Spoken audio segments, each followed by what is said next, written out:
So hello, everybody. Welcome to Ask the Grant Writing Expert. I'm Dr. Meg Bouvier. You know me as the creator of your library of NIH grantsmanship courses. I have over 30 years of experience at NIH as a grantee, an intramural researcher, a staff writer, and now as a full-time NIH grant advisor, editor, and mentor. And I've helped clients land nearly $500 million in federal funding as of the latest count. So I'm here to answer your NIH grant writing questions. So grab a cup of coffee and let's get started. So I see some new names here today. So I just want to let people know that we're in listen only mode. You're in listen only mode. But you can ask me questions directly. You'll see a Q&A box, so feel free to type your questions in there at any time. There's also a chat box. If you have any comments that you want to make or something that you want to add to any discussion that we're having, feel free to put it there. So in terms of what you should be viewing in the library right now, because everybody on this call has access to the full library, probably most of you, it's November 16th. If you're targeting the cycle 1 deadlines, which are in February and March, you probably want to be watching Master the R series part 1 preparation, which talks about, things like doing a reporter search and reaching out to contact the program officer to try to optimize your selection of FOA and study section, and using the CSR ART tool to locate some possible study sections, and drafting your aims page and shopping the idea around and things like that. So in terms of updates, just a reminder, I know that I reminded you guys of this last time, but for deadlines on or after January 25th, we're going to be using Forms H, which has the major difference here is the data management plan. And I think 2 sessions ago, we had a pretty detailed discussion of what those changes should be. So if you missed that session, don't worry about it. The recording of it is on our YouTube channel. And, if you need access to the YouTube channel, just let us know in the chat box and we can send you the link for that. The other thing to know, and I think I mentioned this last time, is that NIH has once again extended its policy whereby they are allowing preliminary data as post-submission material. So for the upcoming cycle. So for those who don't know, post-submission material is a very specific type of information that NIH allows you to submit after you upload up until 30 days before your study section meets. And typically in the past, that information has consisted of things like updates to publication information or videos or things like that.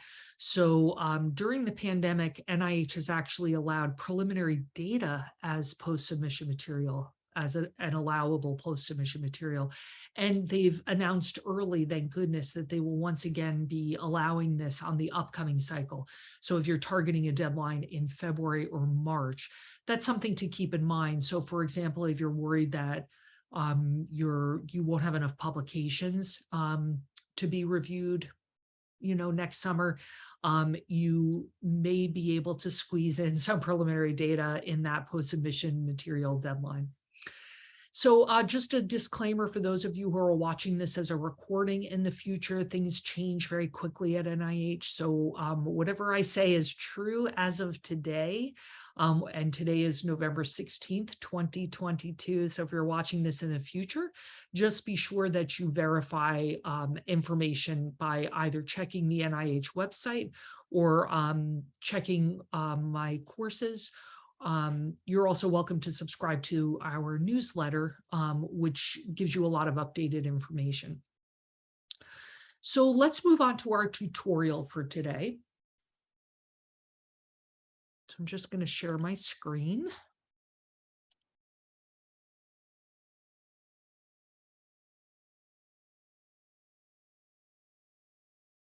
Let's see.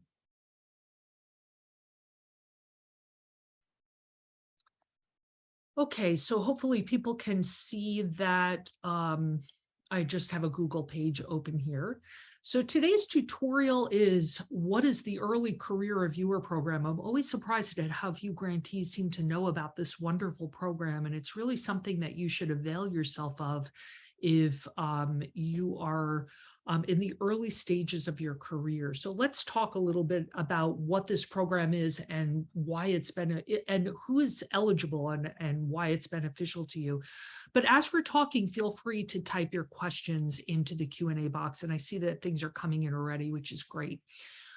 So you can find information about this program very easily just by searching CSR, Center for Scientific Review, ECR, Early Career Reviewer Program. So if you just do a quick search on that, it's going to be the first thing that comes up. So we'll open that up. And here is information about it. And they very nicely list out benefits, qualifications, how to apply, training, and webinars. And we're just going to take a quick look at these first three. So the benefits of the ECR program is that, so as I'm sure all of you know, the Center for Scientific Review, they are technically a separate entity from NIH, and they review something like 70 or 75% of the extramural grant applications coming into NIH. There are some that are reviewed at institutes. Those would include, for example, like the T32 training grants, the center grant applications, some of the RFA applications, and sometimes the K submissions and the F submissions, although some of those are sometimes done at CSR also. But the vast majority of the R's are reviewed at CSR. So it would be really nice to know what those reviews look like, you know, especially as somebody who's a fledgling grant writer. Boy, is it valuable to be able to be in the room to see what one of those reviews is really like. And this program actually allows you as junior faculty to apply to serve as a reviewer for one cycle. On a study section. So most standing study sections, you're invited to serve for 3 times a year over 4 years. So 12 sessions. They don't have to be consecutive anymore. But that's a typical stint as a reviewer on a standing study section. And usually you're mid-career or later, and you're invited to serve. This is something where somebody who's much more junior is invited to serve once so that they can see what the review process is like. The benefit to grantees and to the Center for Scientific Review is that there's a lot more diversity at the junior faculty level than there is at the more senior level. So it really addresses CSR's objective to have reviewers more representative. So let's take a quick look at this. So if you participate in this, you can work side by side with other reviewers, learn what the process is like, so you can actually go through a review process as a reviewer, so you get an insider's view of how the scoring works and how the discussions work, which then feeds back to improving your grant writing skills, which is hugely important. It's one of the best ways that you can improve your grant writing skills is to act as a reviewer. And of course, you're serving the scientific community. This is a form of, it's a donation of time. And you develop your evaluation skills, which you can then carry back to your organization so that you can mentor the next generation of people. So who's eligible to do this? So you have to have at least 1 year of experience as full-time faculty. So postdocs and fellows are not eligible. You should be an assistant professor or equivalent, have an active independent research program where you're actively publishing, have at least 1 senior author paper. And I think they consider senior author as a single author, corresponding author, or first or last author. There's no requirement that that publication is recent or performed at a given institution. You should not have served as a PI yet. You should not have served on a study section yet, but you should have submitted as a PI a grant application that has already gone through review. So those are the qualifications. A lot of people sit on a waiting list for a while, and you can see that the qualification, your eligibility will run out after a certain period of time. So if you think you're eligible, I would encourage you to apply immediately so that if there's a wait list, you have a chance to get on there and hopefully be able to use this program before you're no longer eligible. Then there's information about how to apply for this awesome program. So you can submit your application. You can serve only once, and they encourage you to reach out to the SRO. So remember that the SRO is the Scientific Review Officer. That is an employee of the Center for Scientific Review. They're in charge of running a given study section meeting. So you're going to, I think you list something like 3 or 4 possible studies, up to 4 study sections in your application that might be a good fit for the kind of expertise you have. And then they encourage you to reach out directly to the SRO to kind of get on their radar and make sure that they know that you're interested in doing this. So those are the main things I want you to know. There are several other tabs at the top here: ECR training and ECR webinars. I have not viewed these. Actually, some of these tabs I did view. These are pretty general. So, you know, if you don't know what a K submission is or different types of Ks, you might click on that. If you don't know the different types of training mechanisms in R versus an R01, R21, R03K, you might look at that. These are very, very general tabs. And then if you come here, there are some webinars that can, and these I have not viewed. I find that the webinars put out by ECR, some of them are quite good, some less so. So, you know, you may want to take some time. They seem to be pretty long, some of these. But, you know, like you might want to view the Insider's Guide to Peer Review for Reviewers if that's something that you haven't done yet and you get called to serve. So anyway, that is something that I encourage you to take advantage of.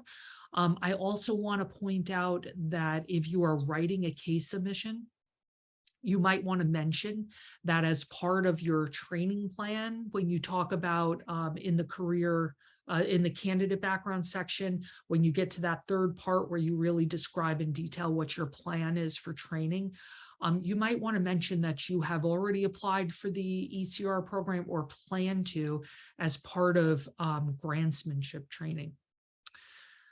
Okay, so I'm going to start taking questions now, and feel free to just keep typing them in. Let's see, there's something here in the chat as well.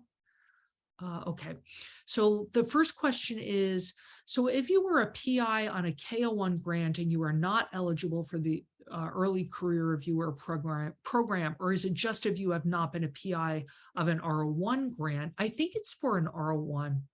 I'm actually just going to pop back here and look, but I'm almost positive it's for an R01.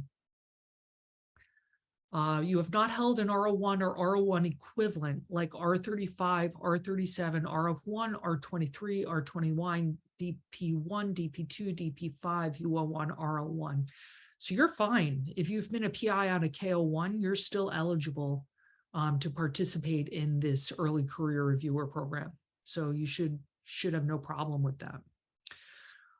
So feel free to keep typing questions in there. And while you guys type your questions in, I'm going to pull up some questions that I got during the week. I have a whole bunch of them. But any questions you have at all, it doesn't have to be on the early career reviewer program. I would imagine a lot of you are beginning your planning and early stages of writing for your cycle 1 applications. Feel free to type any question in there is fair game.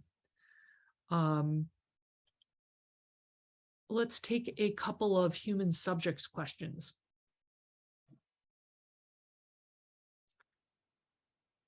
If I'm using human samples, does NIH consider my project to be a human subjects project? So the answer is not necessarily.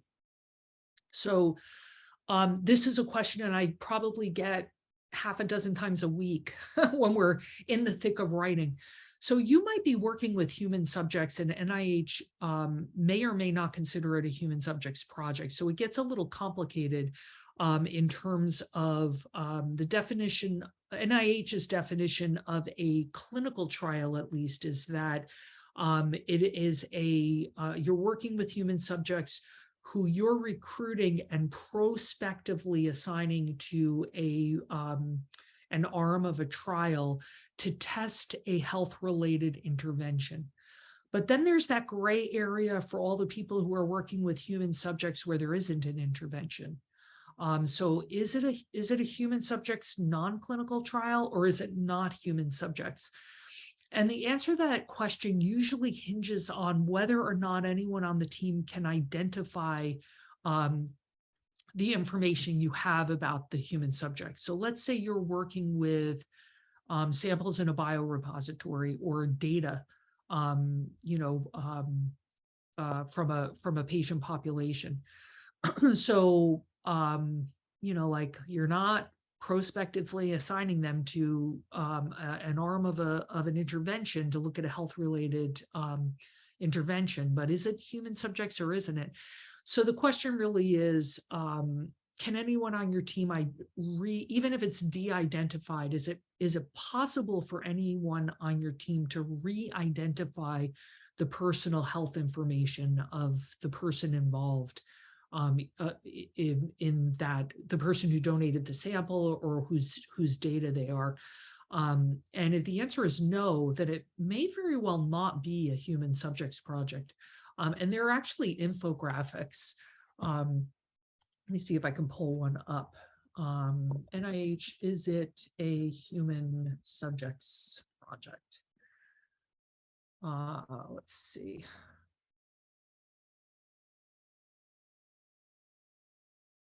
Yeah, I'm not going to be able to find this quickly. But anyway, there's a flow chart. If anybody's interested in that, just put your information in the chat box and I'll get it to you. I'm not immediately able to pull this up. Oh, no, I just did. So I'm going to screen share. Hold on a sec.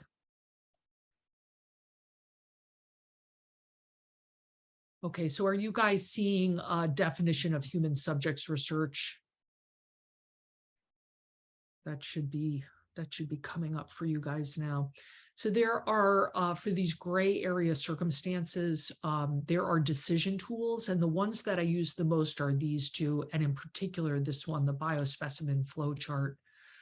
So here it'll ask you a series of questions. Are they living or not? Are the biospecimens or information human cell lines, et cetera? Are they de-identified? If they're de-identified and you can't re-identify them, it's not human subjects, et cetera. So it kind of works you through this flow chart. And then there's also an exemption one that I find really useful. So I have this in my, I have a short training on how to write the human subjects form, and I give a lot more information there about the gray area circumstances for trials in human subjects. So if anybody wants information, they can check there, or just put you can email me at meg@megbouvier.com.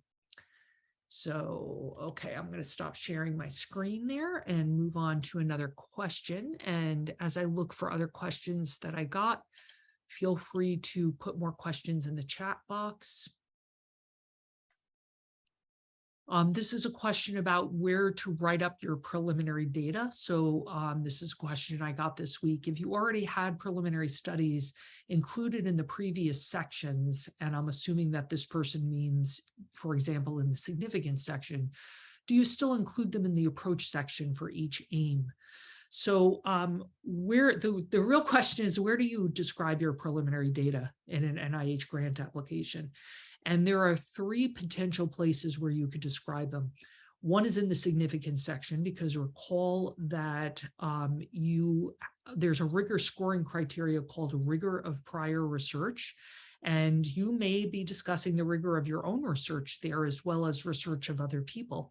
So you may be describing your preliminary data there, and many grantees choose to make their significance section fairly long. I've seen them as long as like 4.5 pages, and they give a detailed explanation of their preliminary data there, including methods and take-home messages and next steps and figures, et cetera, just like the way you would in a journal article. The second place that you might describe it is at the beginning of the approach, where you might have a major subheader in the approach that deals with preliminary data. And in that case, you might number them like preliminary study 1, preliminary study 2, et cetera. The third major place you can describe them is under each aim. So let's say you have preliminary data for aims 1 and 2. You could then write up the preliminary data under each aim. And in that case, you might label them something like preliminary study 1A, 1B for the ones under aim 1, and preliminary study 2A, 2B, et cetera, for the ones under aim 2. So that's 3 potential places to describe it. You could do any of these or a combination of these. So let's say you have some preliminary data that apply to the whole project and some that are aim specific. In that instance, you might put a general preliminary data section at the beginning of your approach and an aim specific preliminary data section under each aim. Let's say you want to mention your preliminary data in the significance section, which makes complete sense. Most people do that. You might describe it in the significance section. And then when you get to the approach and you start building on those preliminary data, you might reference the information in significance, or do the inverse of that, where your detailed description of the preliminary data reside in the approach section. And then in the significance, you're just referring to it, where you would give the highlights of your preliminary data and put parenthetically for details, see section C.2 preliminary data. So you're describing it in detail in one section and then just giving kind of the highlights or the Cliff Notes version in another. My personal preference is to do that, where the detailed write-up of the preliminary data is in the approach. I think that's where most reviewers expect to find that. And then when you invariably want to talk about your preliminary data in the significance section, you refer to it. You just give the take-home message, the key take-home message, or the key finding of a given preliminary study, and then parenthetically say for details, see section C.2 preliminary study 4 or whatever it is. So this is where you have an advantage of using an outline system in your grant application, because instead of repeating information, you just send the reviewers, for detailed information, you can send them to different parts of the application and very specifically say, for details, go to section C.3.2 or whatever it is. So it can be very handy to have that outline system there. So feel free to put in, we have a few more minutes, feel free to type any questions, and I am going to look for more questions that I got this week. So since we were talking about the early career reviewer program, I'll continue with a couple of ESI questions I got this week. So one question was, my ESI status runs out in late January, even after applying for any eligible extensions, such as pandemic-related research interruptions and childbirth. So I'm out of luck now trying to apply for an R01 under ESI status, correct? And the answer is not necessarily. So one thing that I recently learned, I just learned this last year. So even, after 30 some odd years of interacting with NIH, I'm still learning new things. So if you're confused, it's confusing. That's why you're confused. I'm still learning. So for this particular person, their ESI status runs out at the end of January 2023, and they're interested in applying for an R01 for the February 5th deadline. What I recently learned is that you can upload that application before your ESI status runs out. So let's say your ESI status runs out on January 30th. You would upload your February 5th application, your February 5th deadline R01 application on like January 28th. And then it's stamped as ESI because when you uploaded it, you were ESI. The advantage to that is not only will that A0 be reviewed as an ESI, but if it's not funded and you resubmit within 13 months, the resubmission is reviewed as an ESI. So this is a little bit of strategy here, a little grantsmanship strategy whereby, ESI runs out on January 30th, 2023. You upload on January 28th, your February 5th application. That A0 is considered ESI. It's judged as an ESI. And if it's not funded, as long as you resubmit by March 2024, that A1 is also reviewed as an ESI. So that's a little known factoid. And while we're talking about ESI and let's talk for a moment about the extensions. So it used to be that the most common reason that people applied for an extension was because of childbirth. And in fact, I think prior to the pandemic, there was something like over 50% of the ESI extension requests had to do with childbirth. So if a female researcher has given birth to a child and she applies for an extension, it's an automatic 1-year extension for each child that you have. And then I think it's handled on a case-by-case basis if you're taking like paternity leave or you adopt a child. I certainly have had researchers get extensions on their ESI status based on that. I think that reason has been eclipsed by the pandemic. So people are applying for pandemic related research interruptions.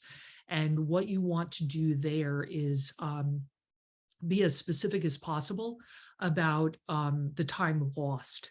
So if you had a lab closure, give the dates that the lab was closed, or like this week, I had a grantee whose preliminary data has been greatly slowed because they can't get the reagent they need. It's been back ordered, for so long that they've been waiting months and months for something that they were able to get in 2 weeks prior to the pandemic.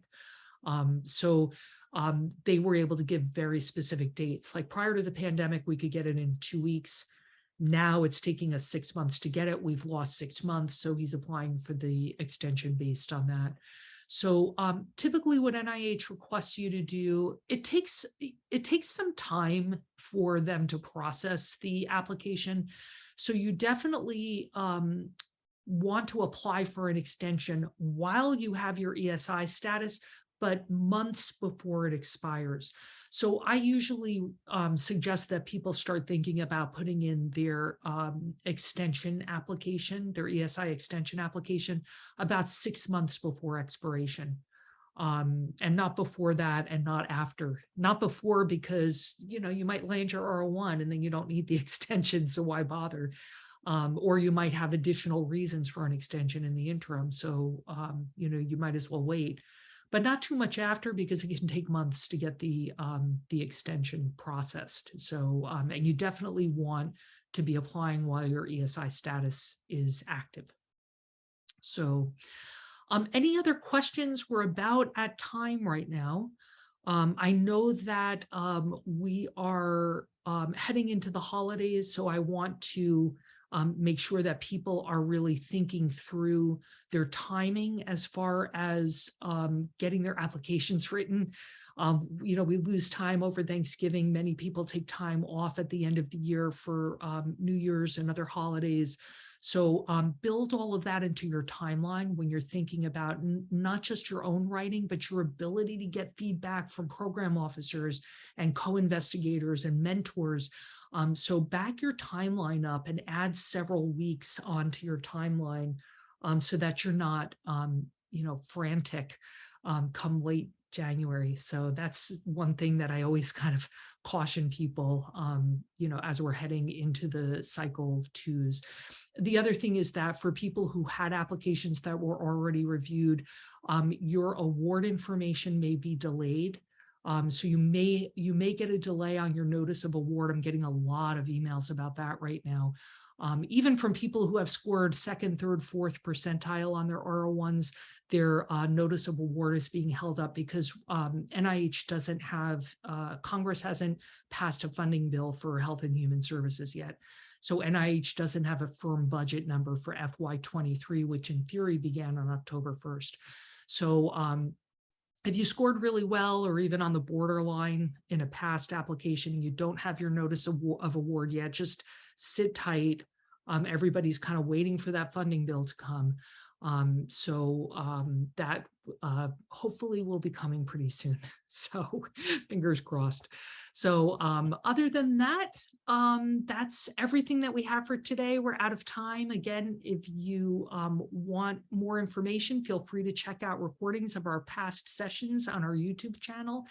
And thank you for joining, and I'll see you next time. Good luck with your grant writing. Take care.